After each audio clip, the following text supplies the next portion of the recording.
Good morning everyone. আমার ছোট্ট ব্লগে তোমাদের সবাইকে স্বাগত। সবাই কেমন আছো বলো? আশা করছি ভালো আছো, সুস্থ আছো। তো বন্ধুরা, আমরাও ভালো আছি। তো বন্ধুরা, আজকে হচ্ছে দিনটা হচ্ছে রবিবার, মানে ছুটির দিন, মানে ছেলেরও ছুটি আর ওর বাবারও। মানে ছেলের ছুটি মানে কি সকালবেলায় যায় না, আমার ছেলে যায় সকাল 8টার সময় যায়। তো আজকে আমি ঘুম থেকে একটু লেট করে উঠেছি, মানে 6টা সাড়ে 6টা বেজে গেছে জানো। তো ঘুম থেকে উঠে মানে বাসি কাজ মোটামুটি হয়ে গেছে, সমস্ত কাজ টাজ করে দেখো নিজেও ফ্রেশ হয়ে এই তো আলু কেটে তো মটর দেখো মানে প্রেসারে সেদ্ধ করবো বলে, মানে গ্যাসে চাপাবো বলে রেডি করছি। আর এখন বাজছে সকাল 7:30 জানো। আর আমার ছেলে টিউশনি পড়তে যাবে 8টার সময়। তো 8টা মানে 30 মিনিটের মধ্যে আমার ছেলের কীভাবে আমি টিফিনটা বানাচ্ছি, তোমরা প্রথম থেকে শেষ পর্যন্ত ভিডিওটা দেখো। দেখে অবশ্যই কমেন্ট বক্সে জানাবে, আর ভালো লাগলে তো লাইক কমেন্ট শেয়ার অবশ্যই করবে।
তো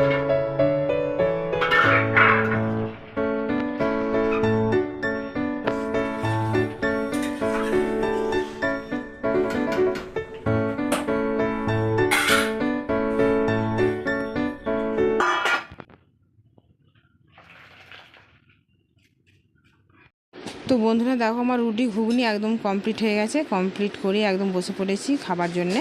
তো তার আগে আমার ছেলে মানে 8টার মধ্যে মানে ওদের রেডি করে দিয়েছিলাম। তো ওরা খেয়ে যে যার পড়তে বসে পড়েছে, মানে বড় চলে গেছে পড়তে, মানে 8টা রবিবারে ওর 8টা থেকে পড়া থাকে।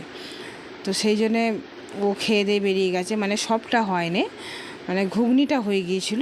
আর রুটি ওদের মতো করে ফেলেছিলাম, মানে 4টে রুটি করেছিলাম। 2 ভাইয়ে খেয়ে, ছোটও পড়তে বসেছে আর বড় চলে গেছে পড়তে।